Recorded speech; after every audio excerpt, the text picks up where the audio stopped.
hit the record button. Hello, everyone, and welcome to Improve Your Smile.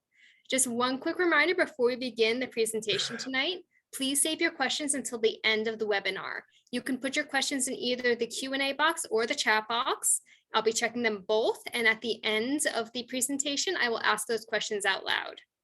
Our speakers tonight are Kavitha Das and Fred Ferguson. Kavitha Das is a public health expert who has worked at Columbia University and New York University College of Dental Medicine. Dr. Fred Ferguson is the founder of My Smile Guide You, an online tool aimed at helping people improve their oral health, and a pediatric dentist. Tonight, they will be teaching us about common dental problems and how to improve your oral health. We will also explore the My Smile Guide You program for improving your oral health. So without further ado, I'll turn things over to Kavitha and Fred. Good evening, everybody. I'm so happy that you could join us. It's a weekday, and I appreciate the time you took to come and listen to us. I also wanted to add, I'm also a prosthetic dentist. Not a lot of people know what a prosthetic dentist is. We are called a prosthodontist. We do all the crowns and bridge work, all the removable dentures, and we also do more complicated full mouth rehabilitation, meaning if a patient has very bad overall occlusion, meaning how the teeth interact and connect with each other. So that's what I do. And Dr. Ferguson, do you want to sort of give a quick summary about yourself, in addition to what Chelsea gave us? I'm a pediatric dentist. That's a specialist who centers about children. I've been in hospital-based academic healthcare for almost 50 years. I was at Stony Brook University for 42 years, and now I'm at a consortium in Brooklyn called One Brooklyn Health. And as a pediatric dentist, I've done I've been involved with some rather unusual and uncommon patients. And essentially, I'm going to talk to you about, in fact, I want to take everybody on a walk by asking you guys some questions, because I think that we need to really think about our health and how we partner with the healthcare system. So in a while, thank you. Thanks for coming out. Thank you, Fred. So we're going to just go with, I have a slide presentation. Just like a quick summary, a quick overview of dentistry and why dental health is important. So if you can see here, it's just a simple presentation. And I also want to say that I'm a co-founder of Purpose Med Solutions. And Purpose Med Solutions has multiple projects with the North Bergen Public Library. We were partnered with the American Diabetes Association to work on obesity reduction. And this is the second program that we're partnering with to talk about oral health. And we're hoping that in the future, we can bring doctors and dentists to the clinic or facilitate the community going to clinics that want to partner with us. So I'll start quickly with just why is dental health important, right? Now, this is a photo of healthy teeth. The gums are pink and tight. You don't see any black spots. You don't see any bleeding. You don't see any bone exposure. So this is what most normal. Yes? I'm so sorry to interrupt. At least on my screen, your slideshow isn't sharing. It's frozen. Okay, this is, I think because of Zoom, we fixed it last time. Let me see I'm on the slideshow. What did we do? From the current slide as such, does it show right now? It's still showing the scene with your, it's not showing the slideshow, it's just showing the PowerPoint. Okay. Interface. We were able to fix this the last time we were on it. Let me see how we did that. I'm trying to see where it was a stop share. And then try sharing again. Otherwise, I'll just do the presentation without the PowerPoint. I just wanted to have the PowerPoint so, we could. So let's see if this works again. Let's see. Can you see anything now, Chelsea? Yes, we can see the PowerPoint interface. It's just not a slideshow. Do you see the slides now? Yes, I can see the slides and I can see the PowerPoint ribbon up top. It's just when you hit the from Okay, beginning or we'll front keep card. it at this level so they can still see it, right? Yes, that you Okay. can still see it just fine from there. Okay, perfect. So, so this is again the photo of a healthy mouth, and you can see that the gums are, pink and tight, and there's no, caries, no bleeding.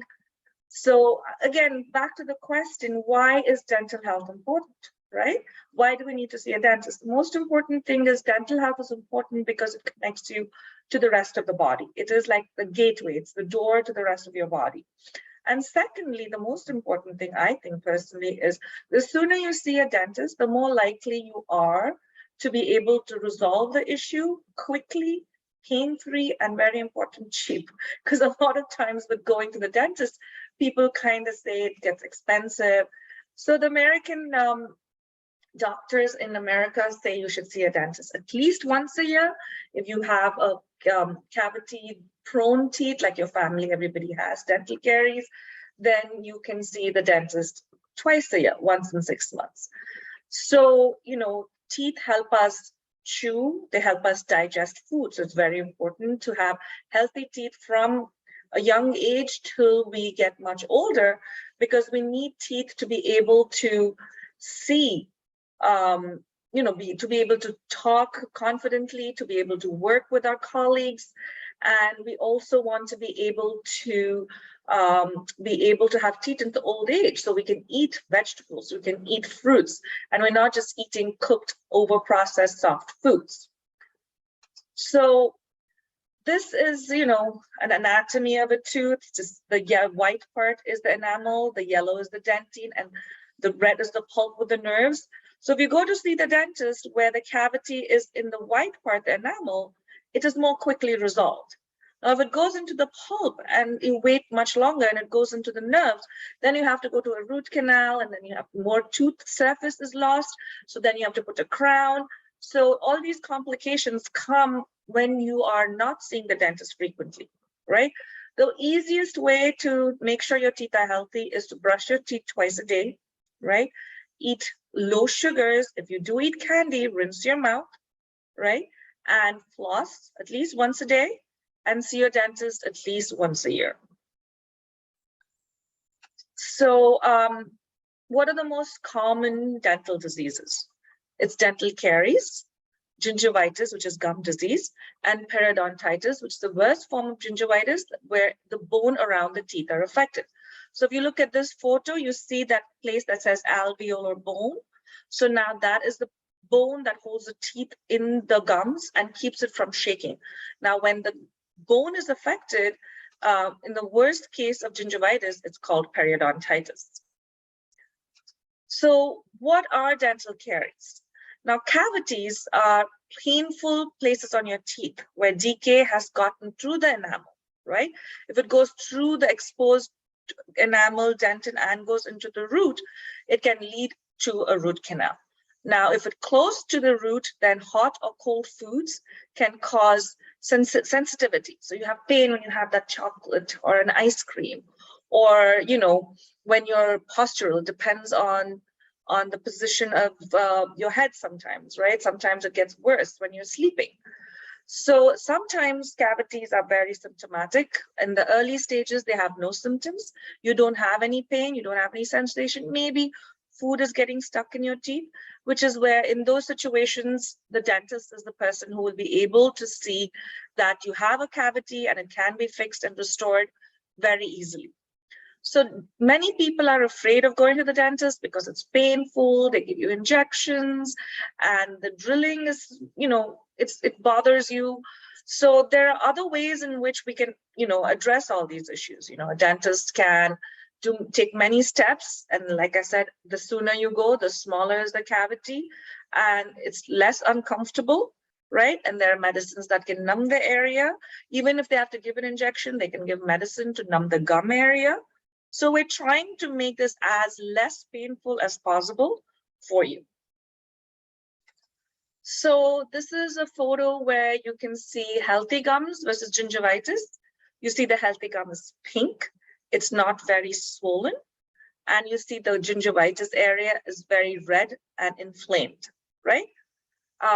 This can be caused due to plaque buildup, right? That is if you're not brushing properly, if you're not flossing properly, which is one of the main reasons of cause of gingivitis.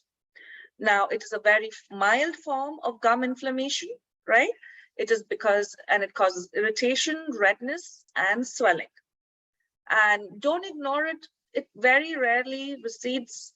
If it gets worse, it can, turn into periodontitis. If a dentist treats it and does a little bit of cleaning, it's fine. It can improve with just changing your habits, such as brushing and such as flossing, right? And sometimes with gingivitis, you also see bleeding. So it can be fixed with just changing your habits. And the next step of gingivitis is called periodontitis. And periodontitis is a little bit more serious because what happens is it makes your teeth loose, right? Because the bone that I showed you in the earlier slide, it gets resorbed, meaning there's bone loss. And that can lead to periodontal disease. So this is the later stage of gingivitis, and in periodontitis, gums and the bones are involved. Now look at these photos. You can see you can see the photos. I'm sorry, it's not coming in full screen, so may not be as big. But if you can see it here in the last stage, the advanced stages, see how the tooth is long, how the gums have gone up. So in these situations, the periodontitis has progressed, and there are different stages of, tooth mobility, meaning the tooth is loose, and it can be grade 1, grade 2, grade 3, and these different grades of tooth mobility can be fixed with periodontal treatment. But why wait till it goes to advanced stages of periodontitis, right? Because you have to spend more money. Sometimes there's periodontal surgery involved. So when you're at the early stage at gingivitis, you can get this fixed. And at a much cheaper price, just a little bit of dental cleaning and changing your habits. So here, as you can see, you have deep pockets where food gets stuck. There's plaque, and the bone levels have gone down. This is just sort of a representation to show in a diagrammatic way. This is the healthy tooth, and this is a tooth that has the disease called periodontitis. So I'm going to quickly talk a little bit about the oral systemic health connections. So what does that mean? What it means is the oral health has also been linked to other regular health diseases like diabetes, heart disease, pregnancy, and respiratory diseases. For today, I'm just going to briefly talk about diabetes, heart disease, and pregnancy. So what happens in diabetes is your blood sugar spikes up, it goes high. So when it is high, it can weaken the white blood cells in your body. And this can make it harder for you to keep your mouth healthy. So the main way for the body to fight infection is white blood cells, right? So diabetes puts you at risk for gum disease. And gum disease is seen more frequently in patients who have diabetes, and it's also more severe. So if you or your family members are diabetic, definitely see a dentist to make sure that it doesn't get to a very severe stage. And you've seen the photos here, but just go see a dentist. And I'm sure the dental schools around you where you can see a dentist, and we will provide links going in the future, how you can see a dental provider in case you have these situations in your family. People in your family have diabetes, then you want to definitely educate them and tell them what they can do. And the first thing is to see a dentist, right?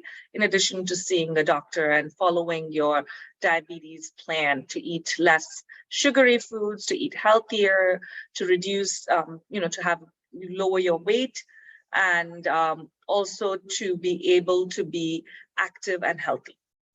So diabetes medications can also cause dry mouth. Sometimes you may have less saliva. Now, what does saliva do in your mouth? Saliva helps you sort of flush out the bacteria, the food, and other products that may be in your mouth when you eat, right? So if you don't have saliva, it's less likely to be moist, and they can lead to increased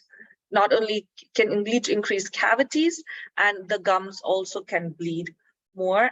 And because of diabetes, people tell you, you've heard other doctors tell you healing takes much longer. And the same thing happens in the mouth as well. So what do we recommend? So people recommend, especially if you have inflamed gums, to use a soft brush, right? Don't use a very hard bristle brush. Use a soft brush, brush your teeth for 2 minutes, and use a fluoride toothpaste. And you can floss daily. If you are uncomfortable with using a floss, you can use a water pick. There's several water picks out there in the market, and you can pick one that works within your budget. They're, as long as you're having flossing and brushing your teeth twice a day, it should make a difference. And I'm sure you've heard this, is that don't keep the same toothbrush for a year or even 6 months, typically every 3 to 4 months. And when the brush starts to look like it's been there for a long time and doesn't look like its normal self, you definitely want to replace your toothbrush. Smoking also is not good for patients with diabetes and other health issues. So avoid use smoking or even tobacco chewing. And tobacco use also leads to oral cancer. So it's better to avoid tobacco use, and you can find a lot of dentists will have referrals for tobacco cessation programs. And if you're interested, I can send links for you for tobacco cessation programs. And we can have an entire talk on tobacco cessation if there's interest.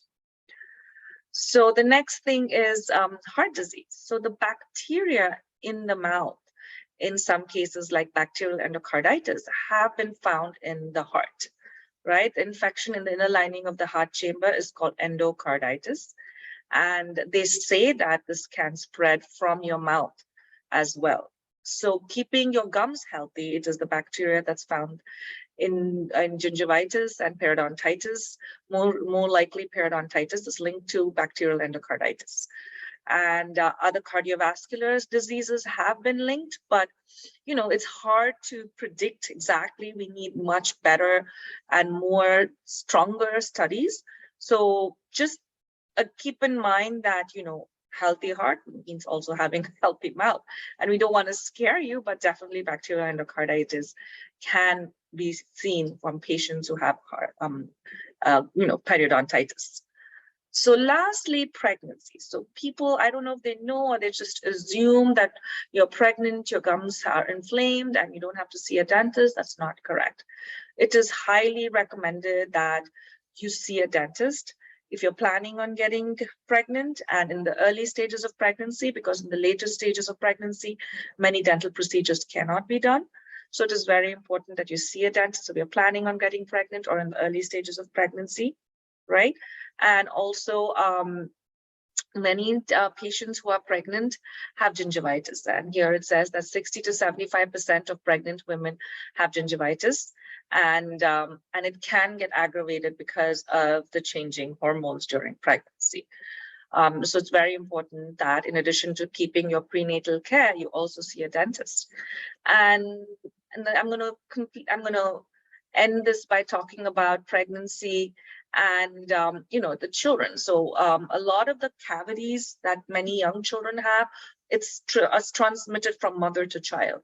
So dental caries is an infectious disease, and if the mother has cavities in her mouth, the bacteria, if you're sharing food, for instance, or the bottle falls down and the mother just cleans the nipple with her mouth, these can lead to transmitting caries from the mother to the child. And it's very easily preventable.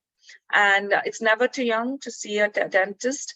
So you can see your patient, you can take your child to the pediatric dentist, and Dr. Fred Ferguson will talk more about how early to take the child. And he's going to talk about other means in which you can be healthy and monitor your oral health and what you can do to sort of maintain good oral health, not just for older adults, but from young adults to the elderly. So I've kept it very brief. I haven't gone too much in depth so that we have enough time for Q&A. And please write down your questions, and I'm happy to answer your questions at a later date.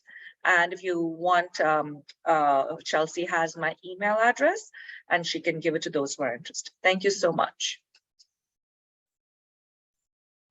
Fantastic. Thank you so much, Kavitha. And again, before I turn things over to Fred, if you have any questions, you can put them either in the chat or the Q&A box. And at the end of the presentation, I'll go ahead and read those out loud. So Fred, I'll turn things over to you for the second part of the presentation. Fred, you're muted. My granddaughter's home and she's playing and running around, so there's a lot of background noise. So anyway, I'm Fred Ferguson, everyone, and welcome and Happy New Year. So Dr. Das talked about some details about oral health. What I want to do is to try to get everybody to kind of stand back. And essentially what I feel we have to do is we all are in what I call a dance. And that's a dance of life. And in that dance, we all do things maybe that we shouldn't be doing too much, and we don't do things that we should be doing. And I'm saying that we really need to look at our healthcare system and what's really happening overall to everyone. And it doesn't happen to everyone at the same way. It's very different. And we understand who and what communities have health problems and why they are different than other communities. So I want to take you on a walk. Over the years, I've asked a lot of people questions about their health and our healthcare system, and had a lot of feedback. So what I'm going to do is ask you these questions. I just want you to think about them. You can't respond, but I just want you to, I want to ask you the questions and I want you to think about it.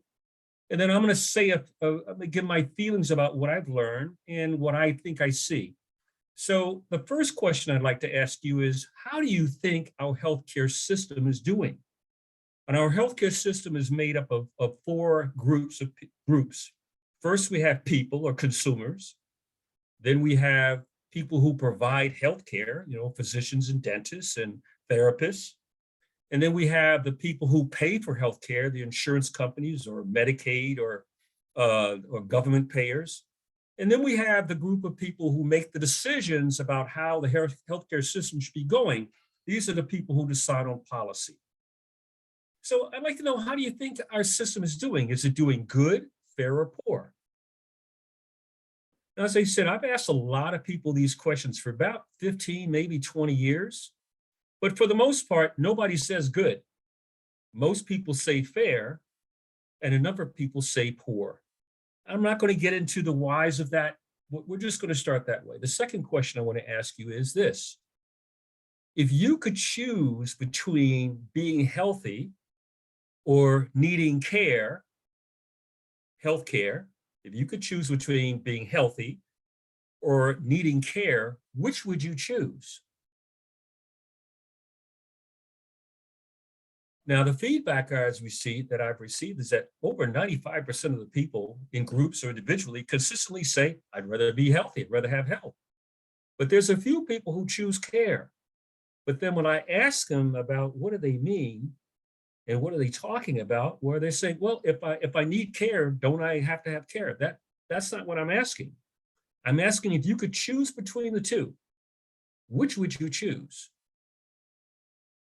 The third question. I would like to know, do you think that what each of us do every day is important or significant to our health? For ourselves or for somebody in our care, be it our 2-year-old child or our 92-year-old parent, is what we do each day important to our health? Now, a lot of people, most people, I would say, probably 60, 70% of people say, yeah, it's important. But there's a number of people who don't think it makes a difference, or they're not sure. But I can tell you, if you watch what we do, I'm a healthcare practitioner. When I'm watching people and I ask them questions about what they do, increasingly we find that a lot of people are not doing enough things to take care of themselves each day, and are doing things which are probably not a good idea. And the question is, why is that happening? Why is that happening? And we clearly know, again, that's primarily due to the conditions, the situations, the places that we live and we born, we work, we're educated. And I'm not going to get into that again because of our limited time. So this is a really important question I want to ask you. This is a really important question. If you feel good, that means you don't have any complaints, nothing's bugging you. Does that mean you're healthy? If you feel good, does that mean you're healthy? And without question, there are people, not half the people, but there are people who know that if I feel good, that doesn't mean that there's not something going on in my body somewhere that's not good. The point is, I'm just not feeling any problems from it yet, but definitely I can feel good, but it doesn't mean I'm healthy. So if we go back to the previous question, is what we do each day important to our health? Then that becomes very significant. Okay, next question. Then, as Dr. Das was alluding to, do you feel would be a good idea to see your doctor at least once a year to check to see how you're doing? That is, are you doing a good job? That is, your doctor would ask you a bunch of questions first, and then look at your body, someplace on your body, somewhere, to see if you know your body reflected how you said you were taking care of yourself. You think that would be a good idea? The problem is a lot of the health problems that we think about don't really start until adulthood. So what's going on in our childhood and adult years? I'm sorry if you hear some noise behind me. There is a vacuum cleaner going on upstairs, and I apologize. So I hope you guys can hear me okay. But I also want to know, if you think it's a good idea to see your doctor, when should this process of seeing your doctor to confirm that you're doing a good job, based upon questions we could ask you, when should that start? Should that start when we're an adolescent, when we're an adult, when we start school, or when we're a young child? When should this start? And then the next question, I think our last question is, if what you do each day is important, and seeing your doctor starting early in childhood to check how you're doing would be great, then I'd like to know what part of your health, what part of your body could I look at to give me a pretty good idea how you're doing? Will we look at your weight? Would it be your heart? Listen to your heart, your blood pressure, your eyes, your ears? What part of your body would we be looking at? And we would like to be able to see if problems start early, like Dr. Das said.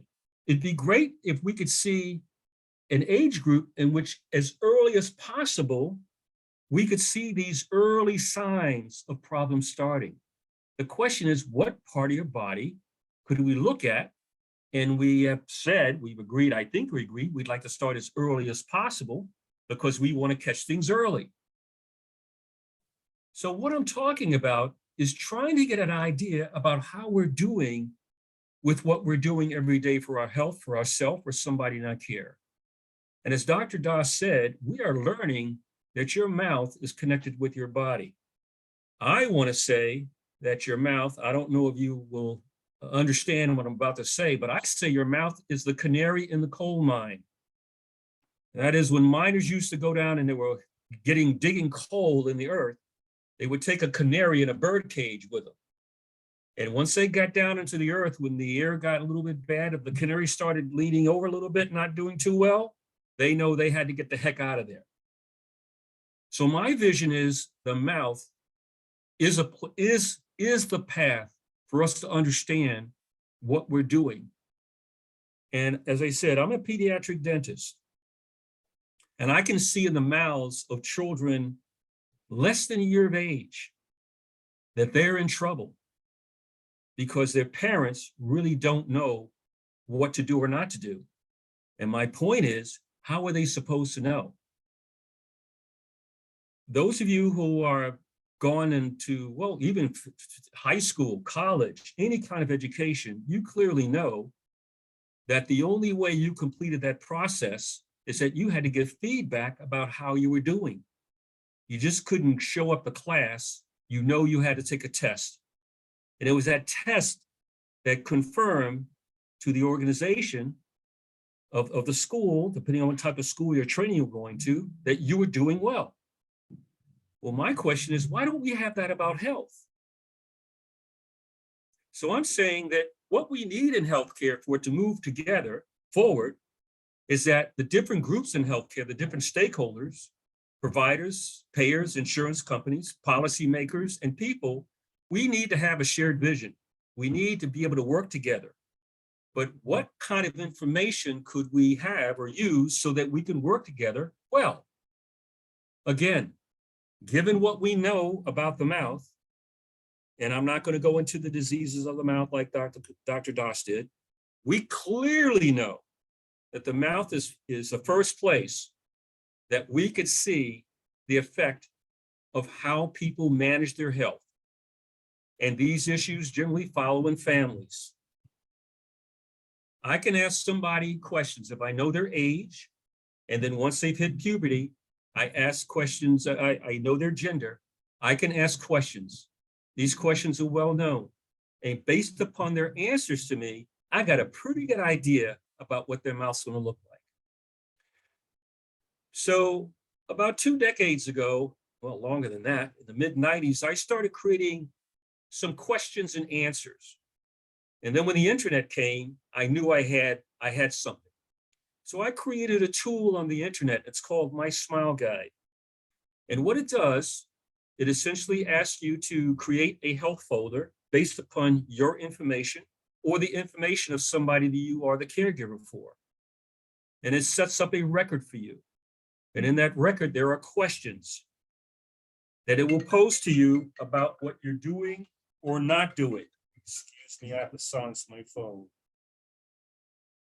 And then it asks you to go to your dentist, and your dentist will answer some questions that, by the way, they don't answer now. And that's part of the problem.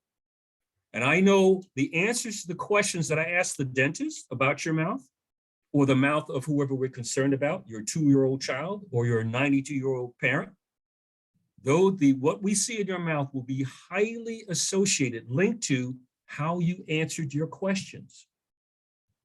And I'm saying that starting this process in the very young age and having people repeat this process where you're providing information and your dentist is providing information will not only help you to have equity in your health. That is, that you will be in charge of what's happening and know what to do, because that's the first problem in health. People not knowing what's going on for themselves or for their loved ones. And then we have the dentist provide that information. I know if we gather and share that information across healthcare, everything will change. Our healthcare system will become more effective and efficient. And our healthcare system will be centered where it should be, and that is on people, on the consumer. So that's the end of my presentation. I don't know how we're going to now take the trip.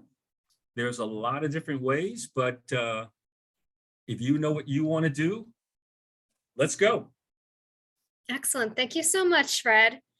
Just so that everyone's aware, if you are interested in My Smile Guide U, there is a link to it on the library's website. You can just go to our databases, scroll down, and you'll see it right there.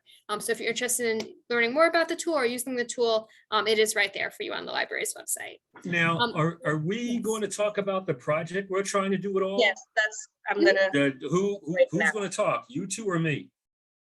Between you Eva, and. would you like to take that? Start with the introduction, and then you can explain a little bit. And if you even want to share your screen and show My Smile Guide U on your website, we could go with that too. So just to go back to what Dr. Ferguson was talking about, this is about prevention, right? And this is not about care. This is about taking control of your health, your oral health, and being drivers for good oral health. and you don't want to have to end up with a huge bill. You want to be able to say, I am in control of my health, I'm in control of my body, and how can I do this? So Dr. Ferguson talked about how where you are born, where you live, where you work, where you get educated has an impact on your health. And those are called social determinants of health. I don't want to go too much in detail, but those are factors that determine how your health will change based on where you live and what your background is. So Dr. Ferguson created this concept, and he's been working on it for several years, and he'll go into detail about it. It's called My Smile Guide You, as you can see here. And we at Purpose Med Solutions have partnered with Dr. Ferguson to give this and make this available to the community for free. There's no cost to this. And it is very easy.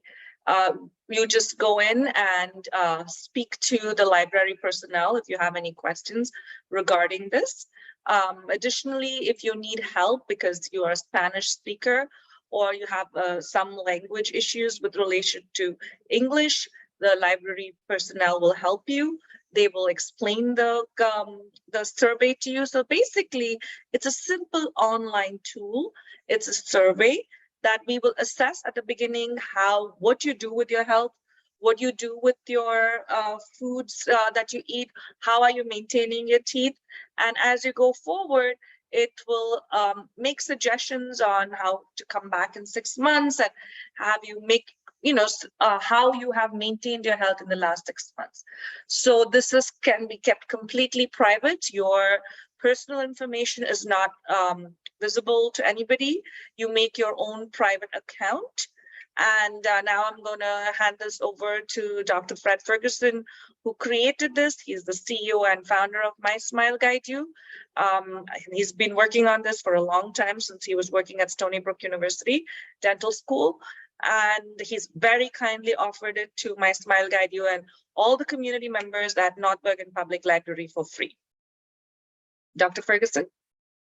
Okay, so the purpose of this tool is I'm trying to essentially put myself in front of people in real time. When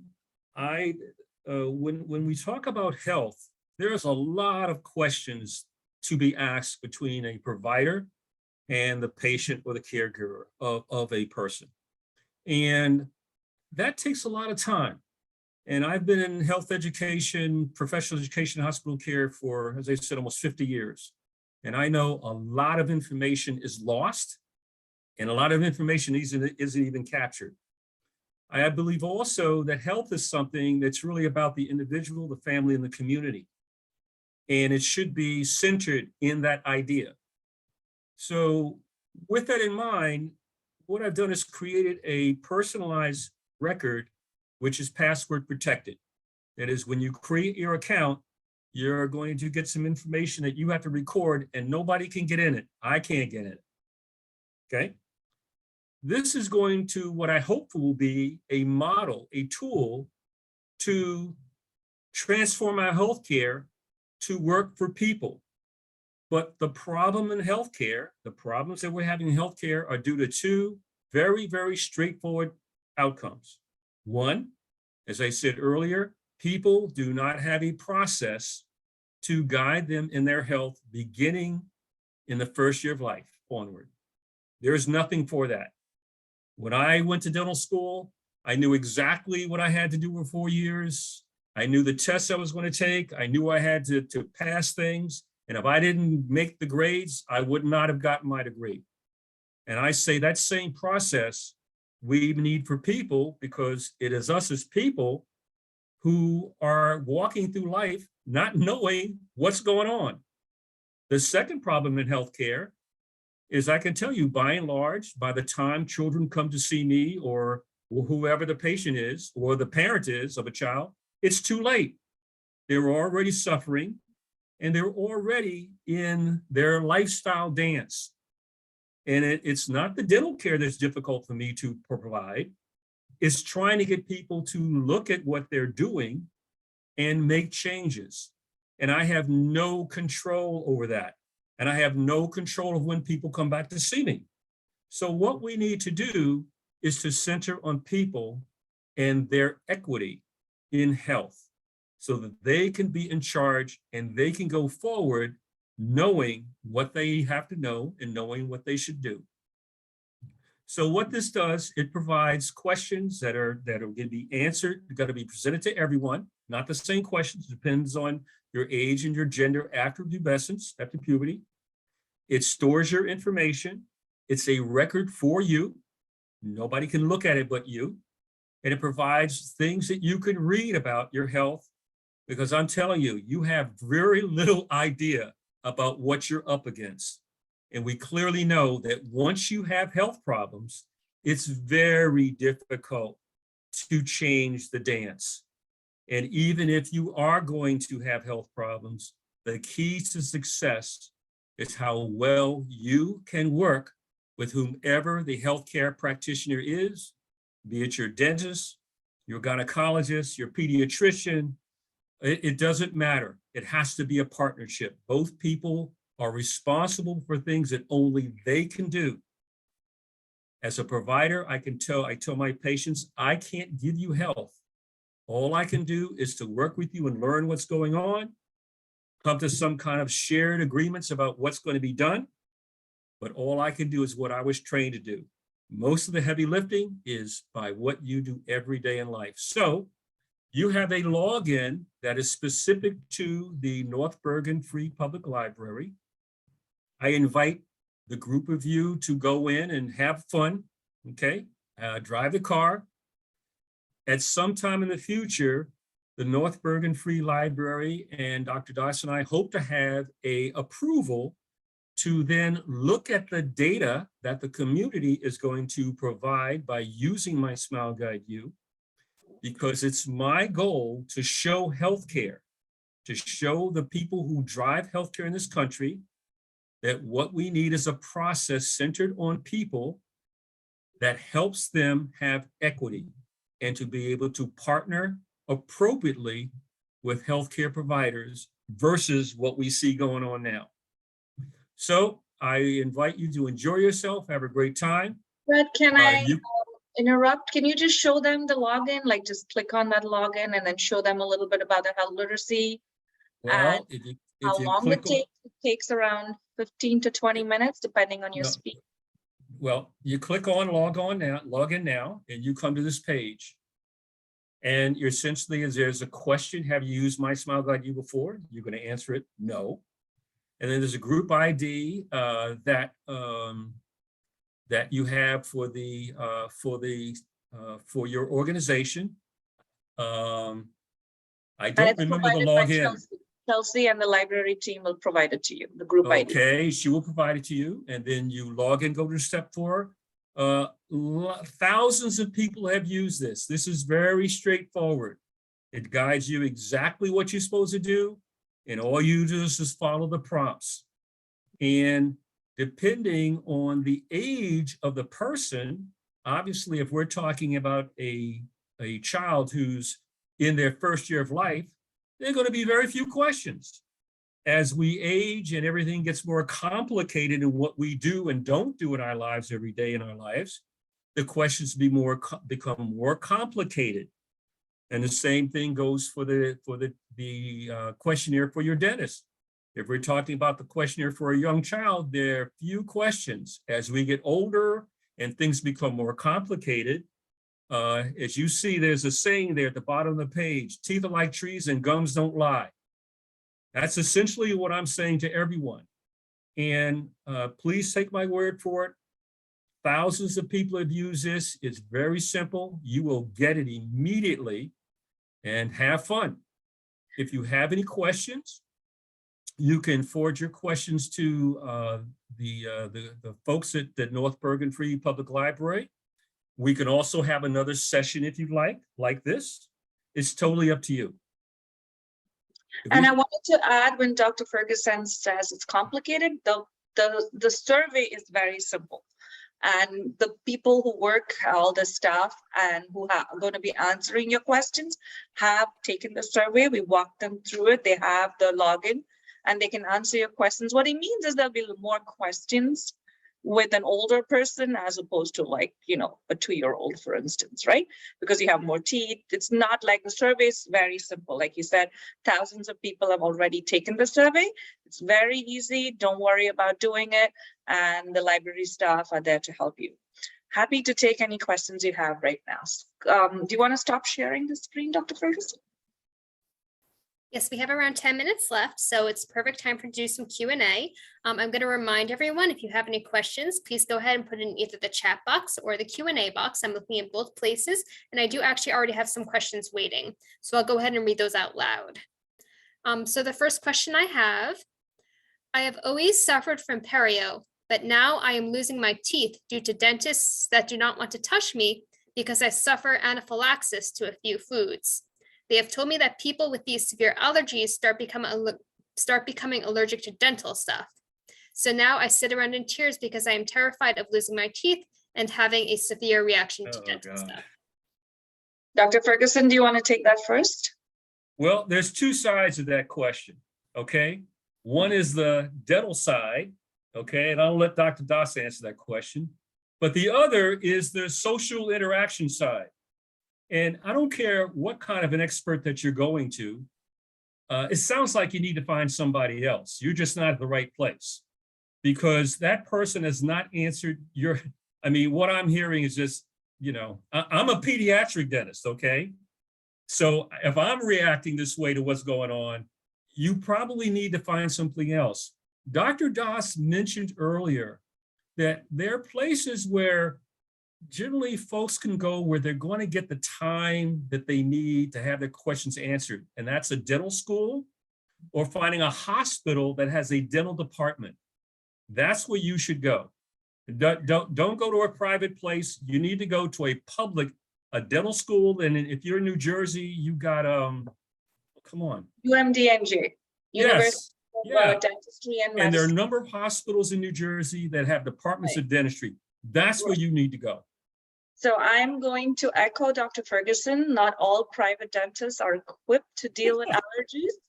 And allergies, even dentists have allergies to like the gloves we wear. Some patients have latex allergies. When people used to use dental amalgam, people used to have allergies to amalgam. They have allergies to dentures or to use the resin components, sometimes even to the impression materials.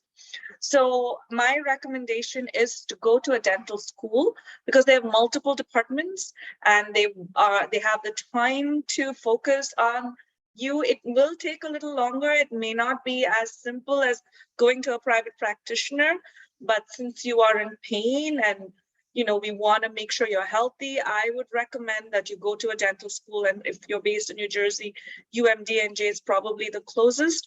I think the other hospital that is close to you, where you had the health fair, Chelsea, what was the affiliation?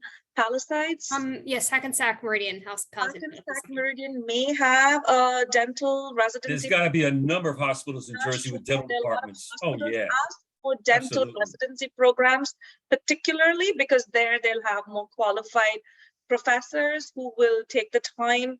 And first thing they may have to do is a patch test. They have to evaluate you for allergies, see what you're allergic to.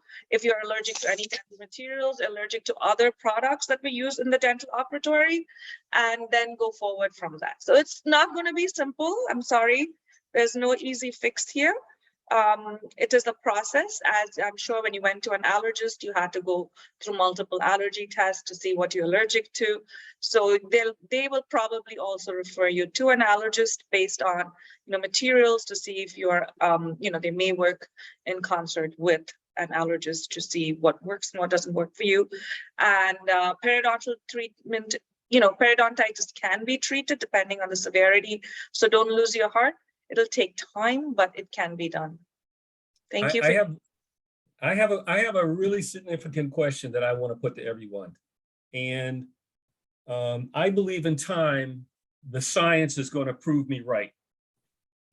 That I believe that if you ask what are the essential activities that people have to do every day to protect their health, I'm going to tell you the most important one never fail to brush your teeth before you go to bed, and do not eat anything afterwards. The last thing you should do before you go to bed is to brush your teeth and gums. And when I was, and I went to dental school when I was very young, and I had a very senior dentist. And the first thing he told me when I entered his operatory to, view his patients when I was a second-year dental student was, okay, even if you don't brush your teeth in the morning, you have to brush your teeth at night, because, there's collection of food from all day long. And when you sleep, there's maybe sometimes less saliva production. You're not talking. So the chances of caries happening in your teeth is higher at night. Do you have any other questions for us, Chelsea? Yes, there are a couple more questions in the chat box. The second question, what do you think about tooth whitening procedures? Is there any that you recommend? Dr. Ferguson, you're the one. So, okay. Look, what do I think about tooth whitening procedures? Well, again, there's two sides of this. One is, there are lots of different procedures about whitening teeth. You got to be careful, number one. But number two, you really need to go to a dental professional to look at, number one, what's the problem that you don't like about your teeth? Okay, because not everybody who doesn't like the way their teeth look by color is the same. A lot of different reasons. Okay, and so this is not a simple thing. It's not a simple thing. So you really need to first look at what you're doing, because that might be the reason, or not doing, because that's the reason why you're not liking the way your teeth look. Okay. And a therapy that you think might be good for you may not be good. In fact, it might be harmful. So you really need to see somebody first, have an examination, talk about what you're thinking about, and then you could see what your options are. So I want to add to that by saying that, you have Crest white strips, you have multiple products that are advertised to you, and you cannot, okay, if you can see my teeth, they're quite yellow.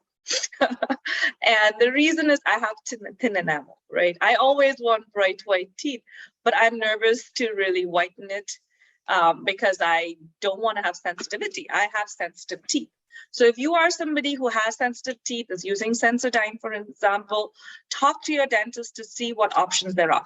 There are some very expensive laser tooth whitening systems that work. They say they don't harm the enamel, they don't cause sensitivity. They may also prescribe some high fluoride content toothpaste also, or some chemicals that can be put on your dental tubules. So if you remember the photo, there's the enamel, and then the yellow part is the dentine. So the dentine is where it gets a little sensitive. So if the tubules that go from the enamel to the dentine are more open, not as occluded, we can put some chemicals through the toothpaste to reduce the sensitivity. And also, if you have cavities, all those things will get irritated by the chemicals in a tooth whitening substance. So as Dr. Ferguson said, definitely see your dentist, and based on your budget, pick what you think is the most healthy. I've been trying this, but I've not been consistent. It's called oil pulling. It's supposed to help. I know Dr. Ferguson is making a face, but I have heard from dentists it works. But talk to your dentist. It's coconut oil, pure extra virgin coconut oil. It helps.